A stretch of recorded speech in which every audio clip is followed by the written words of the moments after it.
Ucrania recupera 200 kilómetros cuadrados de su territorio hasta ahora en poder de las fuerzas rusas. Esto en tan solo 5 días. La información la difunde la agencia de noticias AFP basándose en datos del Instituto para el Estudio de la Guerra, un think tank con sede en Estados Unidos. Kiev no había recuperado tanto terreno en tan poco tiempo desde que lanzaron su contraofensiva en junio de 2023. ¿Qué podría explicar este éxito para las tropas ucranianas y sobre todo qué implicaciones podría tener esto para el desarrollo del conflicto? Soy Johan Ramírez y ese será el tema de hoy aquí en DW Actualidad en Análisis. Es un gusto, como siempre, saludarlos de donde quiera que nos estén acompañando. Y para profundizar en el tema del día, recibo desde Madrid a Jesús Núñez Villaverde. Él es codirector del Instituto de Estudios sobre Conflictos y Acción Humanitaria. Y desde Tallin recibo también al periodista Ricardo Marquina, experto en política postsoviética. Ambos, muchísimas gracias por acompañarnos. Bienvenidos al programa. Señor Núñez, quisiera comenzar con usted. Esa cifra, 200 kilómetros cuadrados recuperados por Ucrania en apenas 5 días. ¿Le parecen creíbles esos números? Bueno, resulta llamativo en cualquier caso, pero desde el punto de vista de la campaña militar que se lleva desarrollando desde hace ya prácticamente 4 años, nada sustancial ha cambiado. En algunas ocasiones se han producido infiltraciones de tropas, también los rusos lo consiguieron así hace unos meses, pero se mantiene el frente y se mantiene también la actitud ofensiva por parte de las fuerzas rusas, que siguen avanzando sistemáticamente prácticamente en todas las líneas del frente, y se mantiene la actitud defensiva de Ucrania, que a duras penas está consiguiendo resistir esa estrategia por parte de Moscú, que ahora mismo está concentrando el esfuerzo mucho más que en un avance terrestre, porque las condiciones climatológicas apenas lo permiten o por lo menos lo dificultan, y mucho más en castigar sistemáticamente las capacidades de generación eléctrica por parte del gobierno ucraniano para hacer todavía más difícil la vida a la población civil. Luego, desde ese punto de vista, podríamos entender que, como digo, nada sustancial ha cambiado, aunque podamos imaginar que en algún punto eso significa que Ucrania sigue manteniendo una voluntad de resistencia prácticamente inalterable en estos últimos 4 años. Sí, usted lo decía, que Ucrania resiste a veces a duras penas y de eso hay evidencias comprobadas, pero esta cifra llama muchísimo la atención, 200 kilómetros cuadrados recuperados en apenas 5 días. Y te hago la misma pregunta a ti, Ricardo, porque tú, mejor que nosotros, sabes hasta qué punto en esta guerra la información se ha usado como un arma también. ¿Podemos dar como ciertas noticias que ha difundido la agencia AFP, que, repito, se basa en datos del Instituto para el Estudio de la Guerra? Bueno, la información parece sólida y parece seria. También los quien la dan han demostrado en el tiempo que se puede confiar en su información. Pero yo me he fijado estos 3 últimos días sobre todo en lo que dicen los apologistas del Kremlin, los propagandistas de Moscú, esos lo que llamamos microbloggers Z, aquellos bloggers y activistas, periodistas militares que sobre el terreno reportan con un punto de vista prorruso qué es lo que está pasando. Y ellos sí que están avisando que los ucranianos han avanzado en la zona de Zaporilla y han avanzado de manera contundente y acusan a los últimos movimientos que ha habido en el terreno, a ese cese del servicio Starlink por parte de Elon Musk a las tropas rusas, también, y esto no es menor, al cierre de Telegram por parte de los propios rusos, que han bloqueado el acceso de Telegram incluso a sus propios soldados cuando era una aplicación de utilidad operativa para los propios uniformados rusos. Con lo cual, si nos fijamos en lo que están diciendo los propios rusos, algo ha pasado, y algo ha pasado de una importancia pues grande en comparación con los avances ucranianos de estos últimos 3 años, que han sido nulos, con lo cual algo ha pasado, y cuando el río suena, agua lleva. Ricardo, me quedo contigo porque has dicho algo muy interesante. Has hablado de Starlink y según el propio reporte publicado por el Instituto para el Estudio de la Guerra, probablemente, dice este informe, las fuerzas ucranianas estarían aprovechando el bloqueo del acceso de las fuerzas rusas a Starlink, recordemos, un servicio de Internet por satélite propiedad de Elon Musk, y eso, según, como tú también mencionabas, blogueros militares rusos, es lo que está perturbando las comunicaciones y el mando desde Moscú. ¿Sabemos por qué Starlink decidió interrumpir su servicio a las tropas del Kremlin, Ricardo. Y por otro lado, ¿ha habido algún pronunciamiento, alguna confirmación por parte de Rusia sobre estos 200 kilómetros que Ucrania habría recuperado? Starlink ha sido bloqueado para las tropas rusas porque no podían legalmente utilizarlo. Está bajo sanciones Rusia y ese tipo de tecnología está sancionado. Elon Musk, su empresa, sufrió muchas presiones de países occidentales para que cumpliese la normativa. Esas unidades de Starlink, esos receptores de señal satelital, estaban llegando vía terceros países, vía generalmente desde China, también desde Armenia y desde Kazajistán, a las tropas rusas. Desde este mes ya Elon Musk lo ha tomado en serio, ha implementado un sistema de identificación y solo aquellos que tienen un código correcto, esto es, que son legales en manos de los ucranianos, pueden ser utilizados, dejando inhabilitados todos aquellos que eran utilizados por las tropas rusas, siendo un muy duro golpe para las comunicaciones entre los uniformados de Moscú. Desde el Kremlin no ha habido una comunicación oficial desde el Kremlin, pero sí de sus voceros propagandísticos, desde Первый canal, el canal 1, el principal canal de información y propaganda de Rusia para los rusos en ruso. Sus propagandistas han criticado duramente a Elon Musk por haberles dejado sin cobertura y han ido mucho más lejos. Han dicho que había que bombardear las instalaciones de Starlink en Europa, que había que incluso derribar sus satélites en el cielo, porque decían ellos que si no tienen servicio los rusos, no puede tenerlo nadie. El representante de Rusia ante la ONU también de repente, después de estar años utilizando este servicio, llamó a bloquear el uso para todos porque dijo que podía ser utilizado por grupos terroristas. En fin, evidentemente ha dolido mucho el cese de este servicio a las tropas rusas. Interesante esto que nos cuentas, Ricardo. Lo que a mí me llama sobre todo la atención en este asunto, señor Núñez, es que estamos hablando de una guerra que ya lleva 4 años en curso. Estamos hablando de unas fuerzas rusas que se nos presentan como una de las más poderosas y letales del mundo. Y en serio, me pregunto yo, ¿puede Elon Musk bajar un interruptor y limitar las capacidades bélicas de ese ejército? ¿En serio el poderío de Moscú y su ofensiva en Ucrania depende de los satélites de una empresa extranjera? Evidentemente no depende en su totalidad, pero es un elemento a considerar y eso genera una preocupación que va más allá de lo que ahora mismo estamos analizando en el caso de Ucrania, porque supone que está en manos privadas muchos de los elementos fundamentales para que unas fuerzas armadas nacionales, como las de, en este caso, las de Rusia, puedan operar y evidentemente esto supone una debilidad, una subordinación a intereses que en muchos casos tienen que ver simplemente con el intento de hacer negocios y que pueden hipotecar en buena medida la estrategia de un país, como es en este caso Rusia, una realidad con la que tenemos que contar porque tampoco los europeos pensemos que estamos al margen de esa situación, en la medida que las principales plataformas tecnológicas hoy son, en primer lugar, estadounidenses y en muchos casos, como estamos diciendo, están en manos privadas. En cualquier caso, vuelvo a insistir en la idea de que esto evidentemente es un revés para las tropas rusas, pero no tiene una significación estratégica que implique un cambio de tendencia. Ahora mismo lo que domina es el general invierno. Y en el invierno, como tantas veces ha demostrado, es muy difícil llevar a cabo operaciones terrestres de gran alcance. Estaríamos en el mejor de los casos para Moscú a la espera de que la primavera permita volver a relanzar una ofensiva general que le lleve a ganar más territorio. Y no creo que los 200 kilómetros cuadrados que ahora mismo haya podido recuperar Ucrania, recordemos, Ucrania tiene más de 600.000 kilómetros cuadrados, supongan un efecto que cambie la tendencia que hemos vivido en los últimos 4 años. Una tendencia que nos vuelve a demostrar que Rusia no tiene capacidad para imponer su dictado por vía militar. De ahí que ahora mismo, más que en el frente militar, donde está concentrada la atención es en el frente diplomático, en el de la negociación, en ver si es posible, visto que ninguno de los dos contendientes tiene capacidad para conseguir una victoria definitiva, en ver si en el terreno diplomático, en el terreno de la negociación, se consigue llegar a una confluencia que permita firmar algún acuerdo de paz.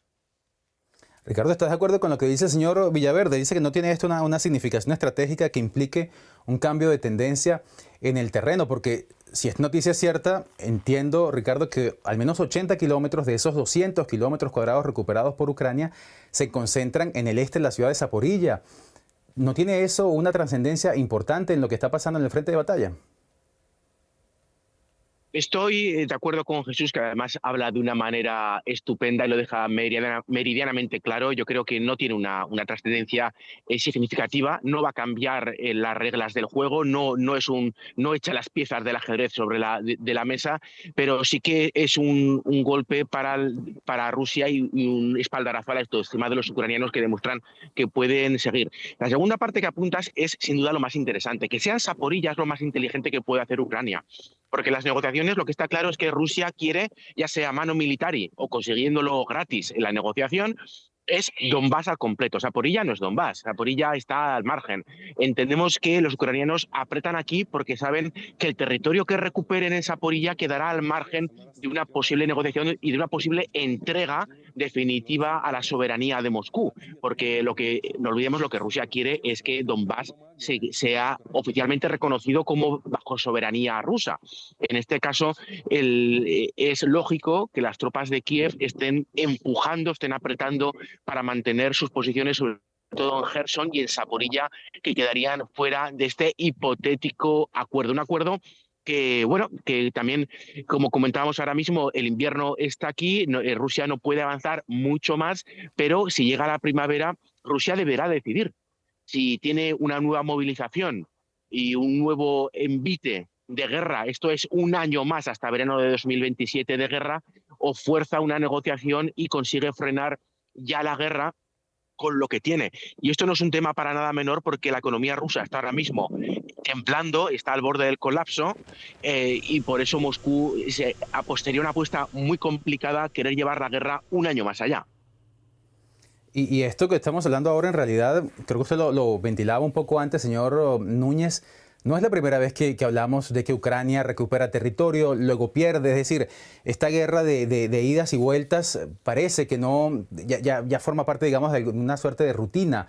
Acá yo encontraba, de hecho, algunas cifras que quisiera leerle, y hace un año, bueno, actualmente Rusia controla 19,5% del territorio ucraniano. Actualmente, 19,5% del territorio ucraniano. Pero hace un año, en febrero de 2025, yo encontraba que controlaba Rusia 18,6%. Yo no soy un experto en matemáticas, espero no hacerme un 8, ¿no?, para seguir hablando de cifras con esto, pero quiere decir esto, si mi cálculo es correcto, que en los últimos 12 meses de guerra, Rusia apenas ha logrado conquistar 0,9% de Ucrania. Desde la perspectiva de la estrategia militar, señor Villaverde, señor Núñez, ¿qué nos dice esto sobre el avance de las fuerzas de Moscú en el terreno? Esa cifra, 0,9% en un año, que le ha costado miles, decenas de miles, si no cientos de miles de vidas de soldados rusos a Moscú, es un número bueno para la guerra. Lo que nos confirma básicamente desde mi punto de vista es el fracaso de esa maquinaria militar rusa que pensábamos, si nos colocamos ahora en el 24 de febrero del año 2022, pensábamos que era imparable, que iba a conseguir, en el marco de lo que el propio Putin denominaba una operación especial militar, iba a conseguir sus objetivos prácticamente en cuestión de días o de semanas, un objetivo que básicamente consistía en derribar a Volodymyr Zelensky como presidente y colocar una marioneta en su lugar que sirviera al dictado de Moscú. Y lo que hemos vivido en los últimos 4 años es un fracaso reiterado de esa maquinaria militar, corrupción, ineficiencia sobre el terreno, que determina que, en definitiva, aunque Rusia efectivamente sigue avanzando, es un 0,9% de territorio ucraniano ganado en un año, a ese ritmo evidentemente está muy lejos de conseguir colocar a Ucrania en su totalidad bajo la órbita de Moscú. Y ni siquiera el objetivo que Ricardo mencionaba del Donbass parece fácil que lo vaya a lograr manu militari. Otra cosa es que en el terreno de la negociación consigan en un determinado momento, con el apoyo de Washington, puesto que Donald Trump parece más cerca de la posición de Putin que de la posición de Zelensky, consiga forzar una decisión ucraniana que renuncie, que desmilitarice la parte del Donbass que los rusos no han conseguido militarmente poner bajo su control, y que eso le permita a Putin de algún modo decir que ha conseguido la victoria, pero evidentemente una victoria que estaría muy, muy lejos de lo que se planteaba en el año 2022. Y ahora que usted trae a la discusión el tema de las negociaciones, Ricardo, te pregunto, me parece muy pertinente porque justamente hoy se retoman las conversaciones de paz entre Rusia y Ucrania en Ginebra. ¿Qué tanto peso tiene esta contraofensiva ucraniana en las negociaciones? Ya me decían antes que desde el punto de vista militar no tiene mayor trascendencia, pero desde el punto de vista diplomático, ¿qué impacto podría tener? ¿Podemos esperar avances en estas conversaciones en el día de hoy en Ginebra? El impacto y los avances son dos cosas completamente diferentes que yo creo que están en tubos estancos, no se tocan. La parte del avance ucraniano sirve para que Ucrania pueda negociar un poco en una posición más cómoda, poder decir, bueno, señores, nosotros si queremos podemos avanzar y mire lo que hemos conseguido esta última semana. Es una posición evidentemente reforzada dentro de lo debilitada que está la posición ucraniana, sobre todo por el abandono de Washington a la perspectiva que tenía Kiev hace un año, antes de que llegase, año y medio, antes de que llegase Donald Trump a la Casa Blanca. ¿Podemos esperar algo? Yo creo que sí, porque ha habido mucho silencio estos últimos encuentros, apenas ha trascendido nada de lo que se ha negociado. Han sido ya varios los encuentros, con lo cual esto tiene enjundia. Hay algo que se está cocinando, evidentemente solo podemos especular qué es lo que se está cocinando, pero hay algo que está ahora mismo en la cocina. ¿Qué va a salir? Pues el tiempo lo dirá. Insisto en la idea de que Rusia necesita acabar la guerra lo antes posible, posiblemente en 2026. Arriesgarse a 2027 es arriesgarse a que la economía de Rusia colapse, implosione y eso se lleve por delante el propio sistema, el propio régimen de Vladimir Putin. Con lo cual yo creo que hay una intencionalidad por parte de Moscú de negociar la paz, aunque también parece más que dispuesta a continuar la guerra si es menester. Dices que algo se está cocinando, Ricardo. Usted, señor Núñez, que ha estudiado guerras y entiende mejor que nosotros todo este asunto, ¿también cree que se está cocinando algo? ¿Ve señales que nos puedan anticipar, humo por ahí que salga de alguna cacerola, de que las partes se van alineando para pactar el fin de la guerra? ¿O al contrario, cree usted que tras 4 años de conflictos todavía estamos lejos de acabar esta guerra entre Rusia y Ucrania?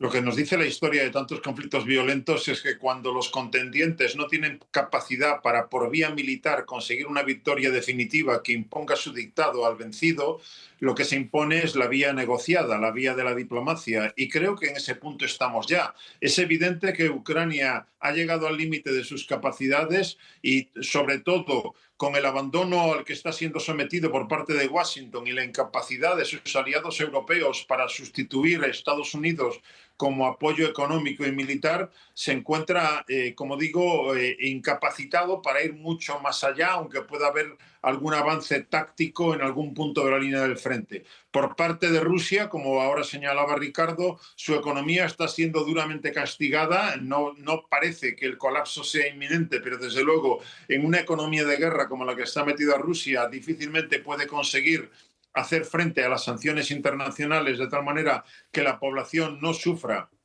ese castigo. Luego también se ve forzada en la medida en la que sus militares no son capaces de lograr lo que había buscado Putin en su origen, en aquella operación especial militar. Todo eso nos lleva a las negociaciones que están en marcha, que yo creo que tienen ya una posibilidad de llegar a algún tipo de resultado. Sabemos dónde están los puntos de fricción fundamentales. Por un lado, la cuestión territorial, haciéndonos a la idea de que Ucrania va a tener que renunciar definitivamente a parte de su territorio. Creo que eso es una obviedad y quien se salga de ahí se sale directamente de la realidad, suponiendo que Ucrania va a conseguir recuperar su integridad territorial plena.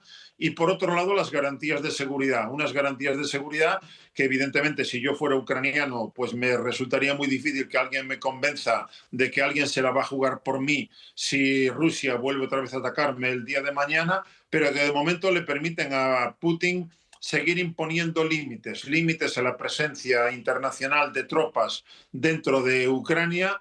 Y eso le permite todavía seguir jugando con esa ambigüedad que ya es clásica en Putin. Por un lado apuntando que quiere la paz, pero por otro lado poniendo todos los obstáculos posibles, porque en definitiva, y termino, aunque todos están pasando muchos apuros, Rusia sigue pensando que es capaz de aguantar más tiempo sin respirar de lo que pueda aguantar Ucrania.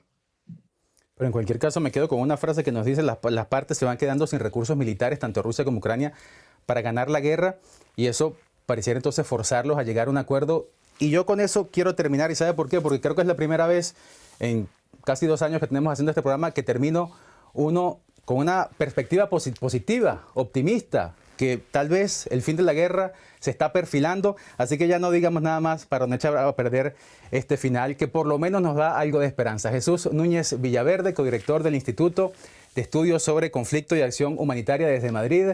Ricardo Marquina, experto en política postsoviética desde Tallinn. A ambos, muchísimas gracias por su análisis, por esta nota de optimismo que nos dejan al final, porque los dos están de acuerdo en que algo se está cocinando y tal vez sea el final de la guerra. Ojalá sea eso. A todos ustedes que nos han seguido, gracias por su compañía y su confianza. Soy Johan Ramírez. Esto es DW Actualidad en Análisis. Hasta la próxima.